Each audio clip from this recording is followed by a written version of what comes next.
Hey Fish Fam, this is Nikachu, Merfolk Master. I'm here with my brother, and we are going to dive back into Mono Blue Merfolk in Modern. How has Throne of Eldraine changed Mono Blue Merfolk? Oh my god. We've got the Brazen Borrower, in my opinion, way big upgrade from Echoing Truth.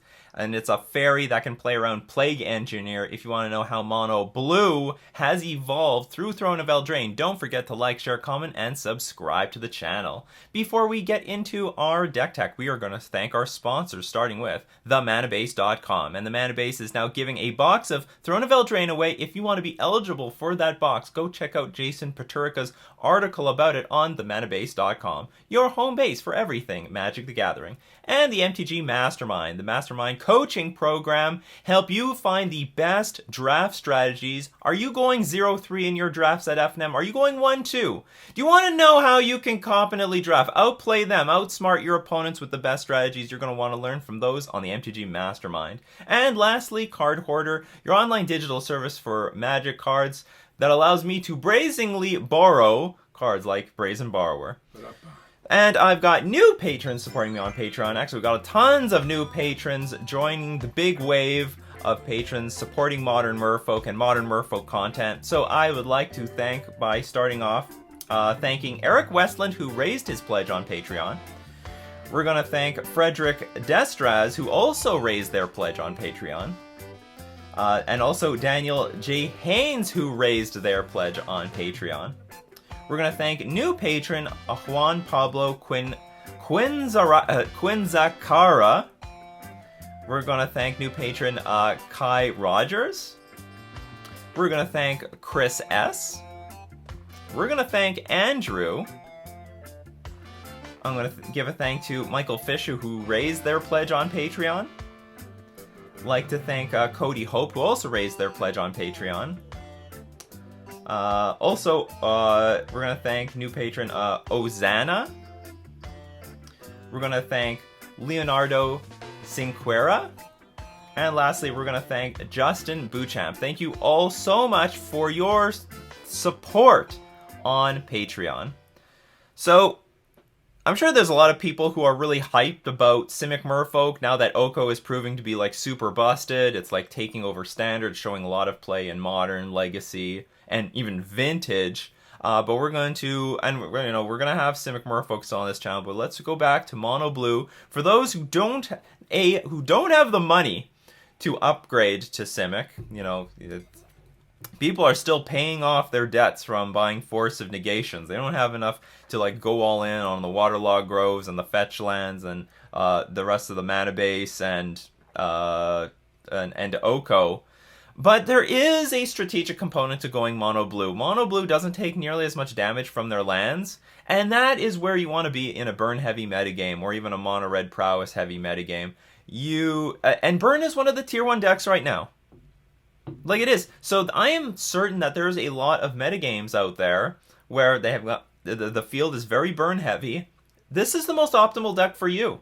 And in fact, there is a lot of room. I'm going to be playing with Master of Waves in the sideboard, because I think that's the best thing that I can do online. But there is definitely a world where because I don't know, I think Burn is Tier 1, but, Burn is not like the only deck out there. But if Burn is like super heavy, I would just replace the Brazen Borrowers in the main with Master of Waves, and that would be the easiest switch. And I do have a sideboard guide for this. You can find that in the description below.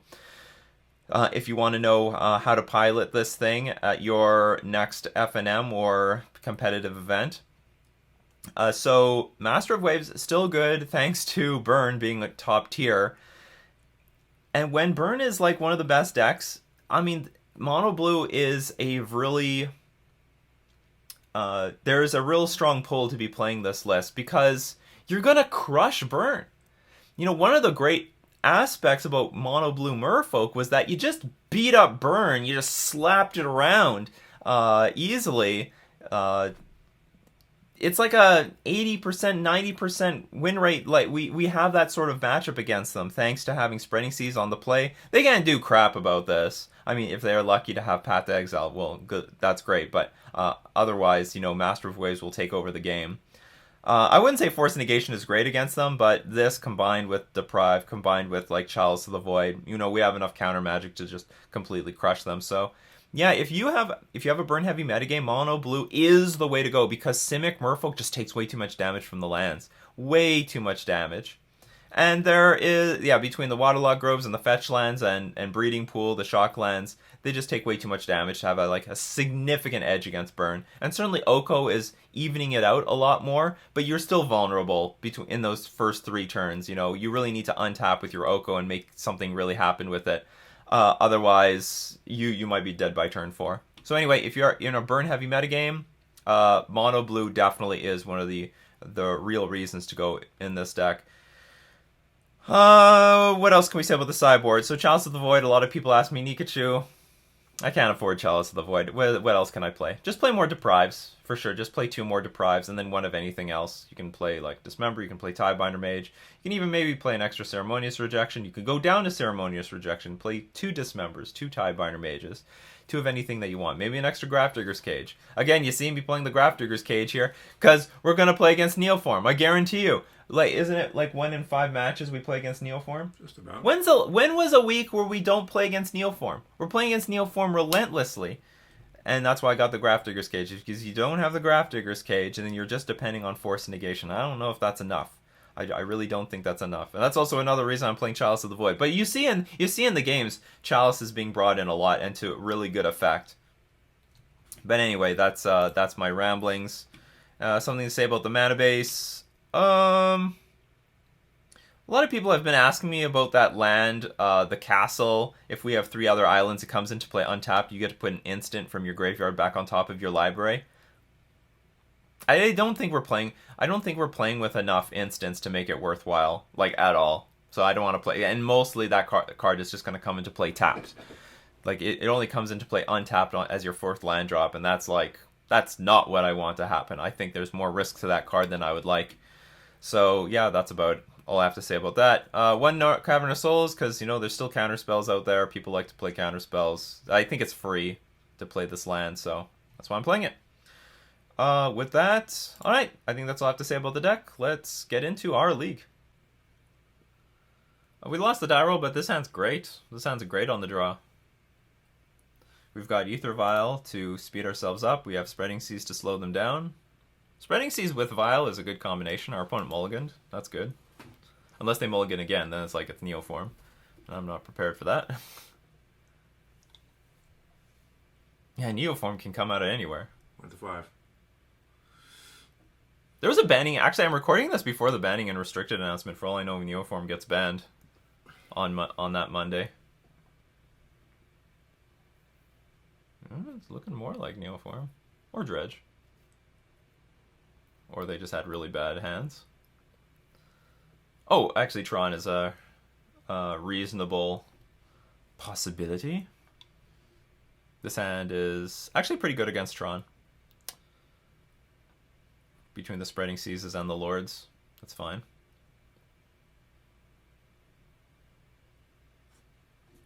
Do you want to go any lower? He's double queuing. Oh, that's what you think. Teleria West. We are up against Amulet Titan. The fuck took you so long? They have complicated hands. This hand is like okay. Boo. Yeah, boo.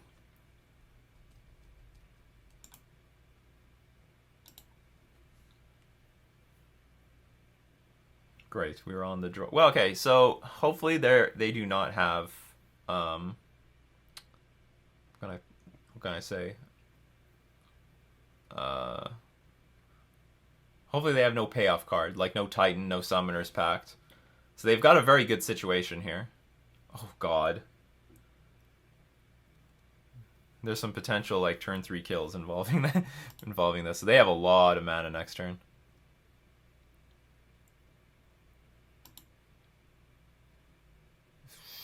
I guess. Might want to trace her down something. Could be coming.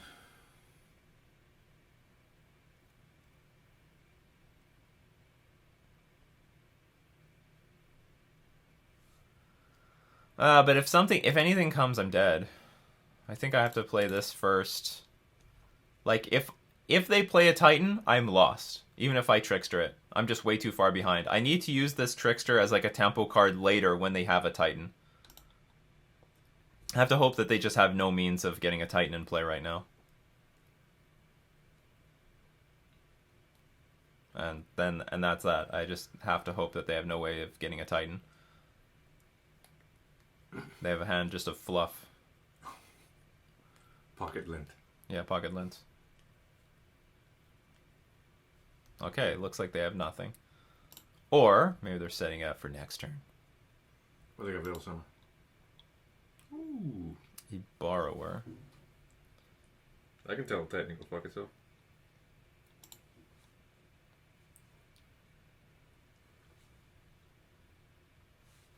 Swing for 2. No, I want to swing for 3. So what can I do here? Can this interact with them in any good way? I mean, I can bounce Titans. Spreading Seas the green. No, that will Summoner's back. very much backfire on me.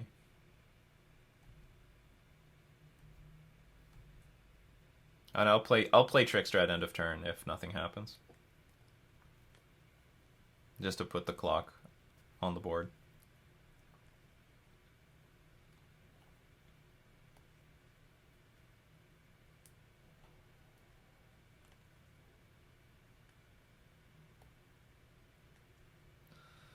Remember, I can... Ooh, okay. Yes.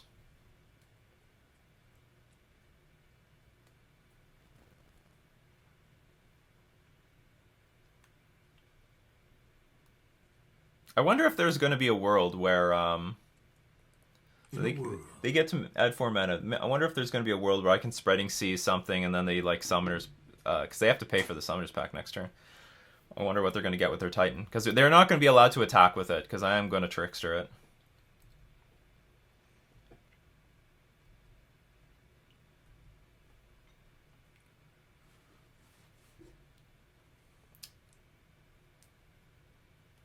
But they might be able to look for a second Titan. What is a big boy? This is a big boy.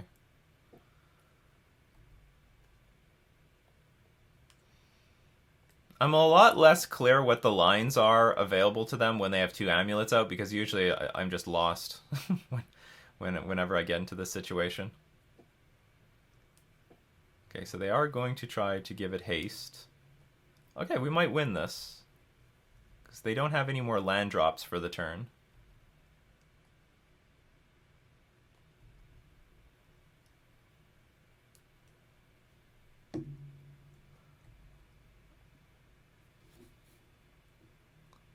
And then we can Spreading Seas the green source. Sneaky.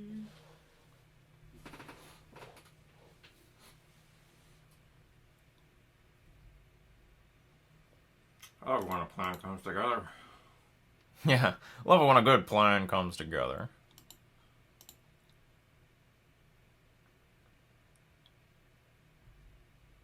This is going to be a very unusual way of beating them.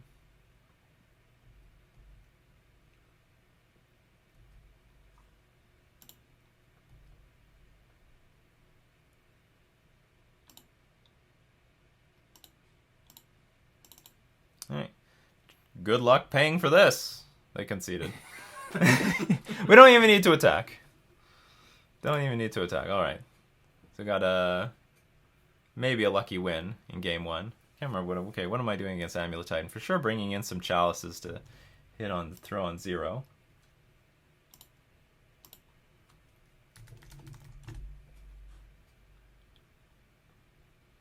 And we're bringing in Ceremonious Rejection in order to throw on, to counter things like Walking Ballista, to counter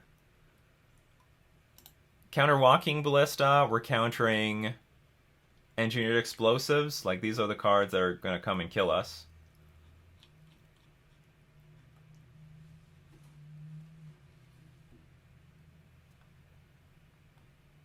Okay, so 3 of these, 2 of these. Again, just to counter the important stuff. It looks like I'm only bringing in 1 Chalice, and I'm taking out 4 Silver Gill Adepts. I mean, I don't mind that. What else? Oh, and 2 Spreading Seas. Wonder. Okay, how many? Oh, I'm going down to 24 creatures. So I want to take out some. I don't think Brazen Borrower is that important, but in some ways, I need to have creatures in order to win this game. Now we're taking out Spreading Seas. It's not really that good. I know it won us the game in a cheesy way, but in general, if you put a Spreading Seas on anything, they're just going to bounce it back to their hand with those Karoo lands, those bounce lands. But you want some in the deck because there are board states where they like put out like an Azusa and a plant token and maybe another plant token and a Primeval Titan, and you want to swing for lethal, but you can't. There's just too many blockers. It's impossible. Sometimes they bring in Hornet Queen, and that's a big deal. So we still need Spreading Seas, and I always want to keep against Amulet Titan. I want to keep everything that allows me to have a turn 4 kill. So 1 drop into 2 drop into 3 drop into kill them. That's something I still want. Silvergill Adept doesn't contribute to turn 4 kills, so Silvergill Adept is not very useful in this matchup. And Chalice of the Void is just to play on 0. I would never want a lot of these in this matchup because I'm never playing it on 1, I'm only playing it on 0. So you're always free to have 1 in the deck.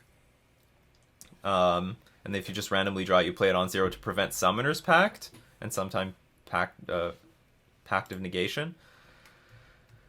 But I can go up to 2 though. I can go up to 2 Chalice of the Voids in this matchup. But I at 24 creatures, I don't want to go any lower.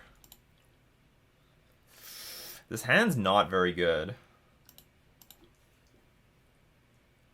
No, this hand's actually just way too clunky. Hey, Morgan. Our hand is basically just 3 drops. This hand is good. This hand's better. I can live with this hand. We have 1 drop into 2 drop into to a Deprive. We'll keep this. I think I'm gonna dump the Waterlog Grove. I don't want to take any damage. I don't think I'm gonna be playing it for the first who knows how many turns. Oh, of course.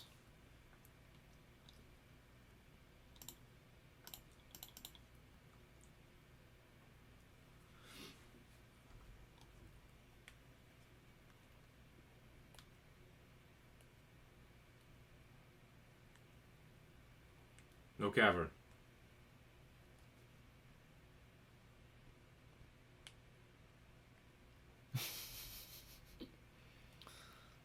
You only have 2 in this deck.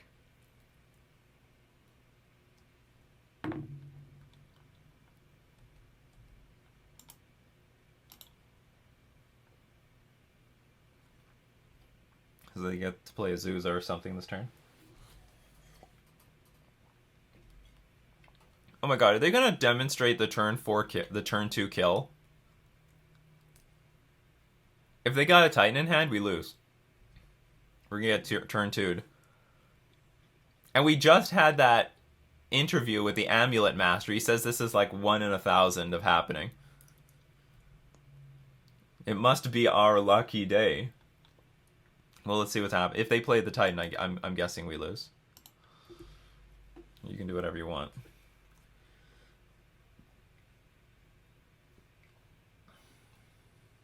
Oh, looks like it's going to be... Oh, I thought it was a Walking Ballista at first, but no, it's going to be Titan. So, yeah, we lose. We lose on turn 2. Busted! Broken deck.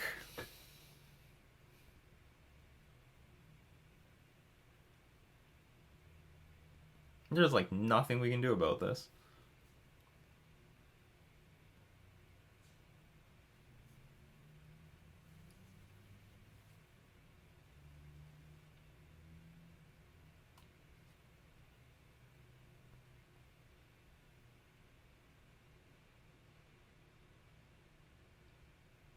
So it looks like they can make the Primeval Titan a 10/10. And then they can attack, look for Vesuva, and then make Primeval Titan a... then they'll copy They'll get the Vesuva, which can copy a land. They'll copy Slayer's Stronghold, make Primeval Titan a 12... Sorry, a 12... It's not... they'll make it a 12... 12/6? Oh, they can only do this once? What's going on here? I mean, I still have to block. Oh, and they bounce that thing to the back to their hand. Oh, I don't know what they're doing now. Maybe the line that I'm talking about doesn't exist. It's not possible.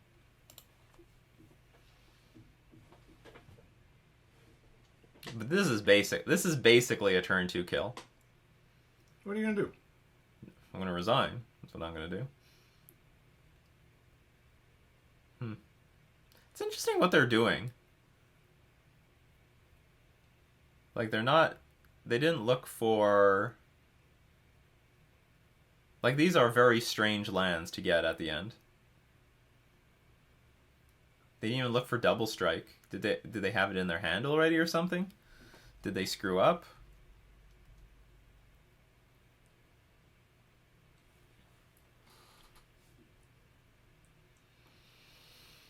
If petty thefted it away, would it be? It would be miserable. They'll just play it again. I can't petty theft forever is the problem. I don't have any other options here though. I'm gonna petty theft the Primeval Titan. And it's gonna be petty. Petty theft. Yoink! What is he stealing? Some beaker of something? Oh. I don't even know what's going on in this image. I can tell he's making a getaway. And this other person over here...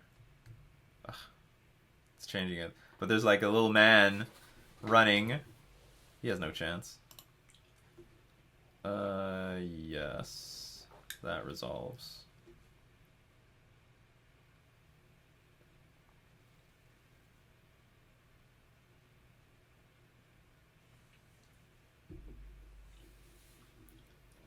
Trying to think of ways like, oh, we can somehow win this, but they're not coming to mind.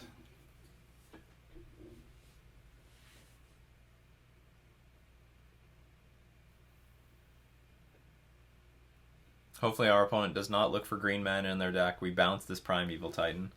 Like, they got Azusa, so they can play a million lands that they want. They have access to a billion mana.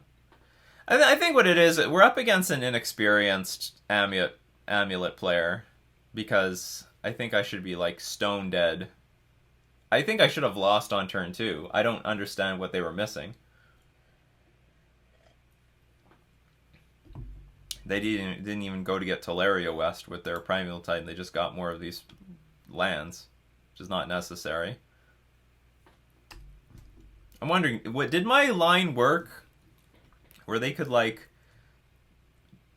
Slayer Stronghold him twice, attack, get Vesuva, and one of the, like, maybe get 2 Vesuvas if they exist in the deck, and then do it all over again and just win?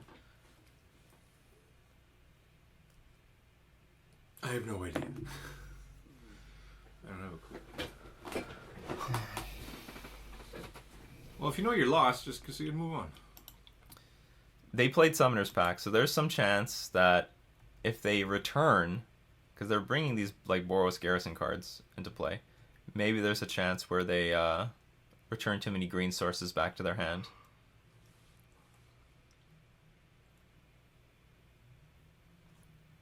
You're just gonna hope on. You're gonna try to play on his inexperience. Hey, that's how, you know what? That's how games work. You win because your opponents make mistakes. That's a very sad truth. As you get better, you're just winning because your opponents play worse than you. Neoform players win because R&D makes mistakes. Yeah.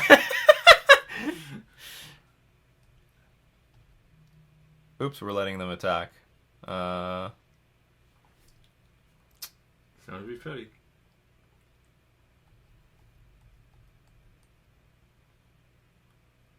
It's okay. Okay, we can concede. They have too many. Well, he burned Thomas Clock. They have like a lot of green sources in play between the Gemstone Mine, the Simic Growth Chamber, and the Gruul Turf. I don't need to say anymore. I mean, maybe I could just play on to see how long it takes my opponent to beat me. That's a possibility. 30 minutes or it's free. Yeah.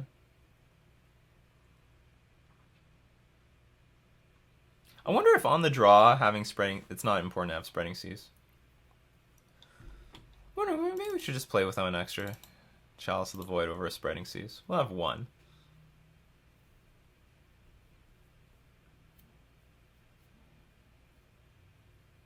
Good stuff. Get out of here.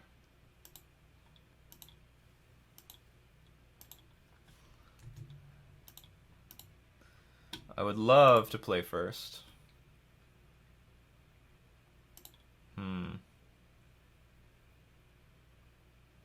This hand is bad because I don't have a second blue source. It's coming. So I have to mulligan. I'm not in love with the counter spells in this matchup. This is like a matchup where I just want to tap out.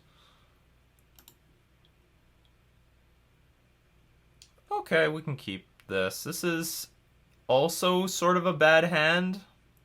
Chally on 0 though. Yeah. Keep it. It's bad because... Oh, and I still have to get rid of something.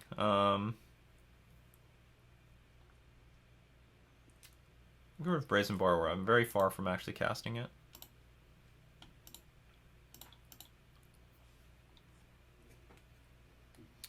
The hand's poor.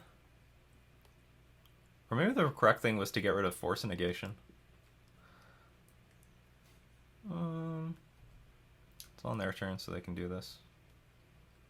So the hand's poor because it has no clock, is the deal.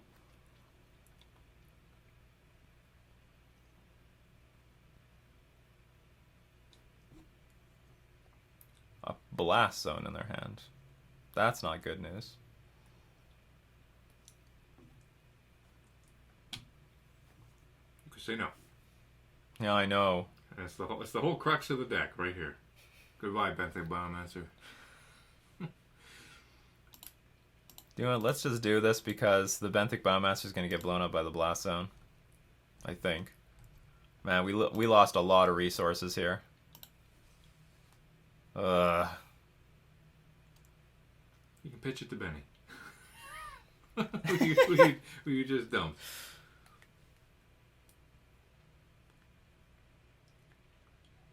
You gonna crack that boy right now? Are you going to play like another Amulet? Like how many Amulets are you... The thing is, like, Amulet is what accelerates them big time. Anyway, now I have no clock. I've squandered my entire clock away. Oh great, I have millions of these.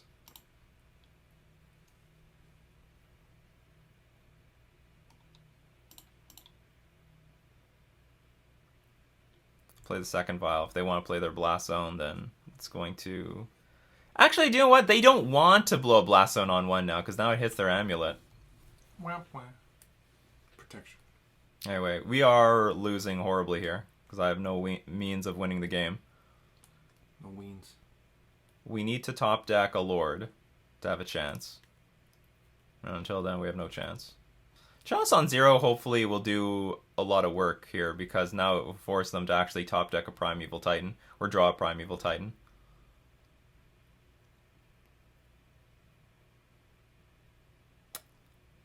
Field of the Dead.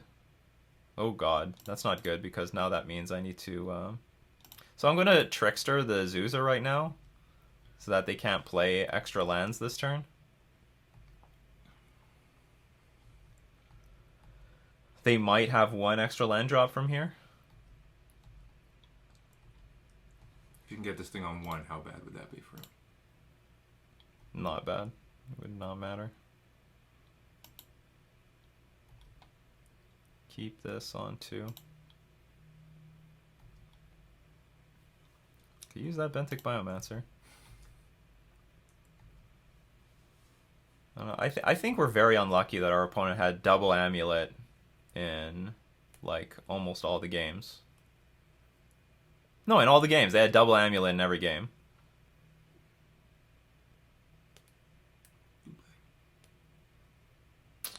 Sunhome. So getting close to being able to activate Field of the Dead.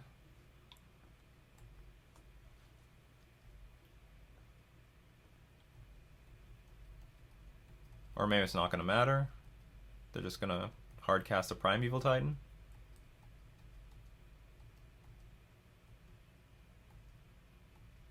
I mean, there's a lot of things they can hardcast. They can hardcast, like, Walking Ballista is pretty good here.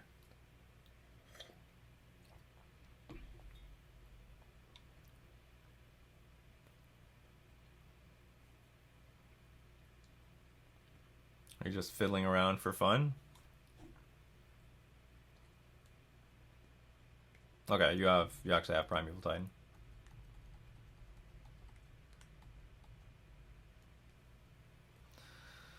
So my issue with like holding back Force of Negation, like I wanted to hit this amulet to really slow our opponent down.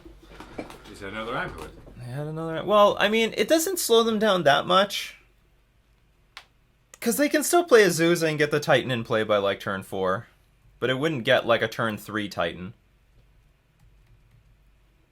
No, I'll let our opponent play it out, but yield through this turn. But our opponent had very lucky hands. It's good for him. No Summoner's Pact.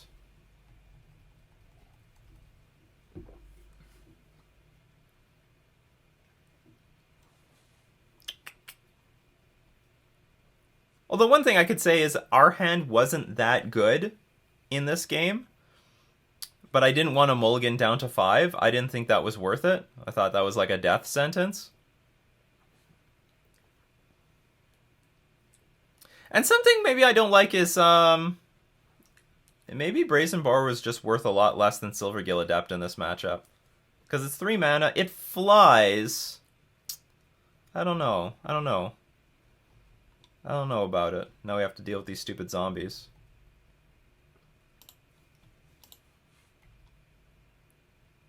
I'll take everything up just in case we draw like Mararegery. And again, I feel like we should have been dead already. No, this is not going to do it. I can play Joss on 1, I guess. You know, I don't think it's going to do anything. Prevent future amulets of getting into play.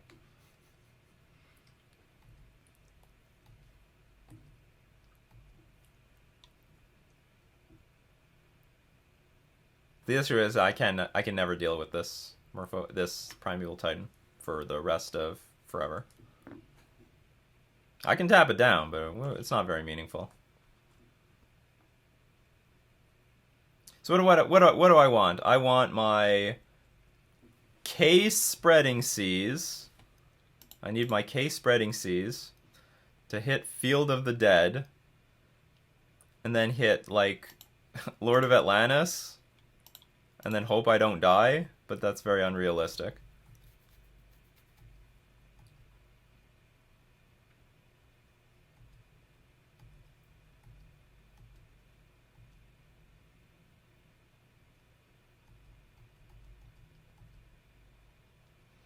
That's okay. I don't need to see anymore. This is not.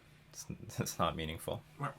Okay, so we lost against Amulet Titan, which is going to be one of the decks to be beating right now. And definitely, I would want Simic Merfolk more against this deck than I would want Mono Blue. But Mono Blue still has the tools. We still have like 1-drop into 2-drop into 3-drop. We're playing with the 12 Lords. It's not as bad as I think it looks here. Our hand was way too interactive. Way too interactive. You want more beef than anything else. Like what, we had like 2 of these in the deck. We drew both of them. Not in love with Force of Negation either. It's like, okay, it's okay. It hits Summoner's Pact, but once you already have the Chalice on 0, you don't need any extra ones. I had no beef in game 3, and they had sort of the nuts. Like, all they need is like an Amulet and an Azusa and a Primeval Titan, and it like just dodges all our interaction. But that's how they play their deck. That's why it's Amulet Titan. So anyway, we're going to thank all my patrons supporting me on Patreon. We're also going to thank themanabase.com and Card Hoarder and the MTG Mastermind for being our sponsors. This is Nikachu with his brother, playing with Merfolk in Modern.